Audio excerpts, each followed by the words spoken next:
বিশ্বকাপ ফুটবলের ফাইনাল ঘিরে রাতভর বন্দর নগরী চট্টগ্রামে ছিল উৎসবের আমেজ। আর্জেন্টিনা স্পেনের ফাইনাল ম্যাচ ঘিরে নগরীর প্রায় প্রতিটি এলাকায় ছিল বড় পর্দায় খেলা দেখার ব্যবস্থা। এসব জায়ান্ট স্ক্রিন ঘিরে ছিল বিপুল ফুটবল ভক্তের প্রাণোচ্ছ্বাস। এর মধ্যে সবচেয়ে বড় আয়োজন ছিল ১৬ শহর ও কাজীর দেউরি সিআরবিতে। রাত ১১টার পর থেকে এসব স্থান জনসমুদ্রে পরিণত হয়। বাঁশি ভুবুজেলায় মেতে ওঠে আনন্দ উল্লাসে। এতে ছিল আর্জেন্টিনার সমর্থকদের আধিক্য।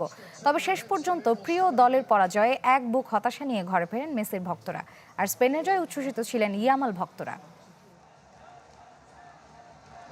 লাস্ট পর্যায়ে এসে ওরা যদি একটু শুট করতো তাহলে এটা ভালো লাগতো আর কি। যদিও আজকে ওরা সব খেলায় দেখলাম শুধু ব্যাক পাসটা বেশি খেলে, সব জায়গায় ওরা ব্যাক পাস খেলে, গোলকির ভিতরে এসে ব্যাক পাসটা বেশি খেলে, এটার জন্য বেশি খারাপ লাগতেছে। জীবনে এর চেয়ে ভালো ফিলিংস নেই যে হাজার হাজার দর্শকের মধ্যে আমরা দুইজনই শুধু লাফাচ্ছি। এটা হচ্ছে বেস্ট ফিলিং। কষ্ট লাগতেছে, এটাই মেসি শেষ বিশ্বকাপ, এটা ও নিতে পারেনি, এটাই খুব দুঃখজনক লাগছে। এমনি মেসি ভালো খেলছে, লাস্টের গোলটা কিন্তু ইজি ছিল, কিন্তু ওরা দিতে পারে না। আজকে আমরা বিশ্বকাপটি অর্জন করতে পারলাম না, ইনশাল্লাহ